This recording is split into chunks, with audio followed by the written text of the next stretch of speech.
அஸ்ஸலாமு அலைக்கும் வரஹ்மத்துல்லாஹி வபரகாத்துஹு. அன்பார்ந்த அனைத்து உறவுகளுக்கும் இனிய மதிய வணக்கம். ஃபைனலி கிரிமினல் கோர்ட் கொடுத்த தண்டனை, அதை பார்க்குறதுக்கு முன்னாடி கொஞ்சம் நான் ஒரு டீட்டெயில்ஸ் ஒன்று அப்டேட் பண்ணுறேன். ப்ளீஸ் தயவு செஞ்சு இதை கொஞ்சம் எடுத்துக்கோங்க. அன்பார்ந்த உறவுகளே, இப்போ வரக்கூடிய எனக்கு ஒரு சில கம்ப்ளைண்ட்டுகள் வருது. சரியா? வரக்கூடிய கம்ப்ளைண்ட்டுகளில் சில கம்ப்ளைண்ட்டுகள் பார்த்தீங்கன்னா, இப்போ எனக்கு அடிக்கிறாங்க, என்னை காப்பாற்றுங்க, எனக்கு பிரச்சனை, எனக்கு இந்த மாதிரிலாம் பண்ணுறாங்க எங்கள் வீட்டில் அப்படின்ற மாதிரி கம்ப்ளைண்ட். நான் வேலை செய்யக்கூடிய வீட்டில் இந்த மாதிரி பிரச்சனை அப்படின்னு. ஆனால் இந்த கம்ப்ளைண்ட் வந்து இவங்க சொல்லக்கூடிய இந்த சம்பவம் வந்து எப்போ நடந்திருக்குது, இப்போ இது எப்போ நீங்கள் இந்த வீட்டுக்கு வந்தீங்க, எப்போ உங்களுக்கு இந்த சம்பவம் நடந்திருக்குது அப்படின்னு கேட்கும்போது, நான் வந்து 6 மாதம் ஆகுது, 3 மாதம் ஆகுது, நான் வந்து 1 வருஷம் ஆகுது, நான் வந்து 2 வருஷம் ஆகுது, வந்த நாளில் இருந்து எனக்கு இந்த மாதிரி அடிக்கிறாங்க, இந்த மாதிரி அநியாயம் பண்ணுறாங்க, இந்த மாதிரியெல்லாம் என்னை வந்து சித்திரவதை பண்ணுறாங்க, வந்த நாளில் இருந்தே இது நடக்குது அப்படின்ற மாதிரி ஒரு சிலர் சொல்லியிருந்தாங்க. மருந்து எடுத்து கொடுக்குறாங்கல்ல, சாப்பாடு கொடுக்குறாங்கல்ல, உடுப்பு கொடுக்குறாங்க இல்லை, பெண்களுக்கு தேவையான விடயங்களை வந்து கொடுக்குறாங்க இல்லை, இந்த மாதிரி சில கம்ப்ளைண்ட்கள் ஆண்களும் சரி பெண்களும் சரி கம்ப்ளைண்ட் பண்ணுறீங்க. ஆனால் இதில் என்னுடைய கேள்வி என்னென்னா, இப்போ நேற்று நான் வந்தது, நேற்று இந்த வீட்டுக்கு நான் முந்தைய நாள் தான் வந்தேன், ஒரு 5 நாள் தான் வந்து, இல்லை 1 மாதம், 1 வாரம், 10 நாள், 20 நாள், இந்த மாதிரி கம்ப்ளைண்ட்டை விட வரக்கூடிய அதிகமான கம்ப்ளைண்ட் பார்த்தீங்கன்னா 6 மாதம், 3 மாதம், 1 வருஷம், 2 வருஷம், இந்த மாதிரி தான் கம்ப்ளைண்ட் வருது. நான் கேட்குறது என்னென்னா, உங்களுக்கு இவ்வளவு காலம் ஏன் பொறுமையாக இருக்க வேண்டிய சூழல் என்ன காரணம்? ஆனால் அப்படி இருந்த பிறகு கடைசி கட்டத்தில் ஏன் தயவு செய்து பாஞ்சு போகாதீங்க, ஏன் பாஞ்சு போகிறீங்க? சரி, இவ்வளவு காலம் பொறுமையாக இருந்தீங்க, இன்னும் கொஞ்ச நாள் சரி இருந்து 1-2 வருஷத்தை முடிச்சுட்டு உடனடியாக எம்பசிக்கோ அல்லது அமலா மன்சிலாக்கோ அறிவித்து ஏதாவது ஒரு முடிவு பண்ணலாம். சிலர் வந்து 1 வருஷம் 11 மாதம் அந்த கேப்பில் பாஞ்சு போயிருக்கிறாங்க. 1 வருஷமும் 10 மாதமும் பாஞ்சு போயிருக்கிறாங்க வீடு பிரச்சனைன்னு. அப்போ அந்த 1 வருஷமும் 8 மாதமும் 9 மாதமும் 1 வருஷமும் 10 மாதமும் பல்ல கடிச்சு பிடிச்சி கஷ்டப்பட்டு எப்படியாவது வேலை செய்யணும்னு இருந்தவங்க ஏன் இந்த கடைசி கட்டத்தில் இந்த முட்டாள்தனமான தீர்மானத்தை எடுக்கிறாங்கன்னு தெரியலை. ஆனால் அதே போல் ரிஸ்க் எடுக்கிறாங்க சிலர் வந்து லைஃபையே ரிஸ்க்காக வைக்கிறாங்க. என்ன பிரச்சனைனா, இப்போ இந்த கேஸ் ஒன்று, இன்சிடெண்ட் ஒன்று நடந்த சபால் நாசர் சம்பவத்தில் 15 வருடம் கடூழிய சிறை தண்டனை விதித்து தீர்ப்பளிச்சிருக்காங்க. இவங்க என்ன பண்ணியிருக்காங்கன்னா, பணிப்பெண்ணை வந்து ஒவ்வொரு நாளும் தடி ஒன்றை வச்சு தடியால் அடித்து கொடுமைப்படுத்திருக்கிறாங்க. இதை வந்து அதை கேள்வி கேட்குறதுக்கு அந்த பணிப்பெண்ணுக்கு யாருமே உதவி பண்ணாததால் காலமெல்லாம் இதே அடியை வந்து பட்டுக்கிட்டே இருந்திருக்கிறாங்க. கடைசி கட்டத்தில் மருத்துவமனைக்கு கொண்டு போக வேண்டிய சூழல், கட்டாயம் இவங்களை மருத்துவமனைக்கு கூட்டிகிட்டு போகணும். ஆனால் அந்த சூழல்லையும் அடித்து கொடுமைப்படுத்தி வச்சுருக்கிறாங்க. கடைசியில் வைத்தியசாலைக்கு அவங்கள ஆம்புலன்ஸ் மூலம் தான் அதிகாரிகள் வந்து அவங்களுடைய உடலை மீட்டு கொண்டு போகிறாங்க. கொண்டு போய் அங்கே செக் பண்ணி பார்க்கும்போது மருத்துவ உதவி தேவைப்பட்டிருக்குது அவங்களுக்கு. இன்றைக்கு நேற்று இல்லை, பல நாட்களாக ஒவ்வொரு நாள் இது 1 மாதம், இது 1 நாள், இது 5 நாளைக்கு முன்னாடி, இது 2 நாளைக்கு முன்னாடி அப்படின்னு ஒவ்வொரு இடங்கள்லையும் ஒவ்வொரு காயங்களை வெரிஃபை பண்ணியிருக்கிறாங்க.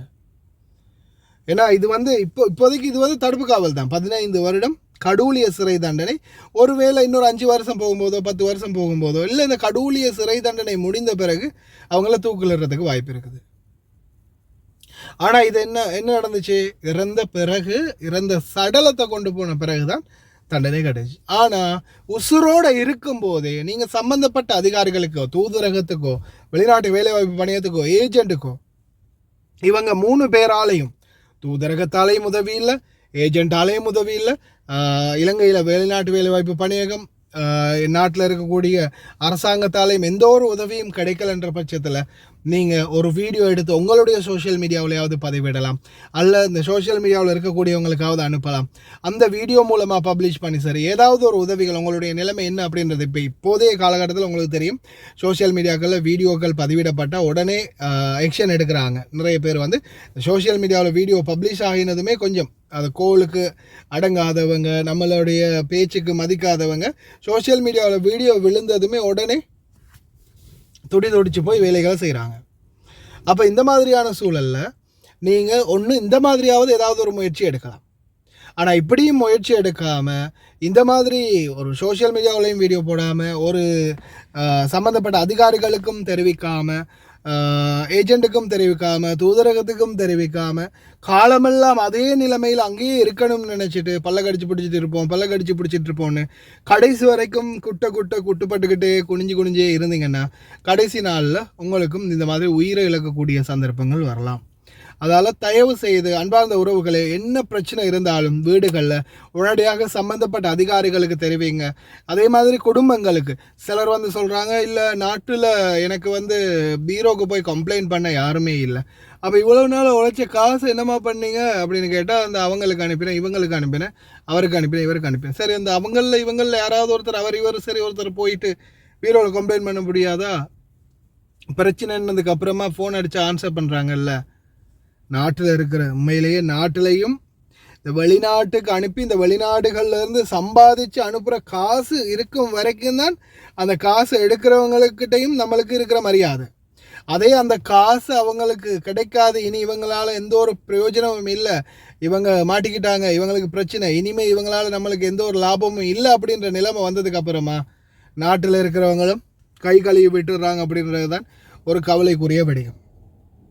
அதனால் தயவு செய்து முடிந்த வரைக்கும் நீங்களும் உங்களுடைய சம்பள பணத்தை உங்களுக்காகன்னு சேர்த்து வைங்க. அதே மாதிரி முடிந்த வரைக்கும் உங்களுடைய யாராவது ஒருத்தர், குடும்ப உறுப்பினர்களில் ஒருத்தர் வந்து உங்களுக்கு கார்டியனாக இல்லை உங்களுக்கு பாதுகாவலனாக இருக்கக்கூடியவங்களை, நம்பிக்கையானவங்களை மட்டும் தேர்ந்தெடுத்து அவங்களுக்கு பணம் அனுப்புகிறதா மற்ற வேலைகளோ செய்யுங்க.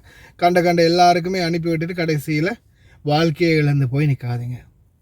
அதே மாதிரி தயவு செய்து ஏதாவது ஒரு பிரச்சனை வந்துச்சுன்னா தயவு செய்து இன்ஃபார்ம் பண்ணுங்கள். ஏன்னா இந்த மாதிரியான நிலைமை கடைசியில் உங்களுக்கும் வரலாம். இன்றைக்கி அவ்வளோ அடிபட்டு அடித்து சித்திரவதை பண்ணி கடைசியாக கொன்னே போட்டாங்க.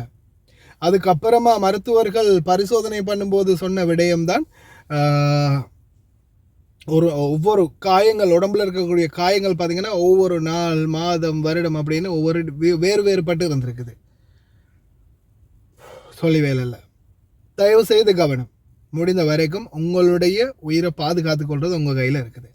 இந்த நாட்டில் சட்டத்திட்டங்கள் இருக்குது, ஆனால் அதை சரியாக நம்ம முறையாக பயன்படுத்தினா, முறையாக அவங்கள்ட்ட முறைப்பாடு செய்தால், அப்படி மேலாத உயிர் போகிற கட்டம், இந்த மாதிரி சிச்சுவேஷன் ஓவராக இருக்குதுன்னா அப்படி முடியாத கட்டத்தில் தப்பிப்போங்க. வெளியே போய் ஏஜென்சிக்கோ அல்லது எம்பசிக்கோ அல்லது பக்கத்தில் இருக்கிற போலீஸ் ஸ்டேஷனுக்கோ சரி போங்க.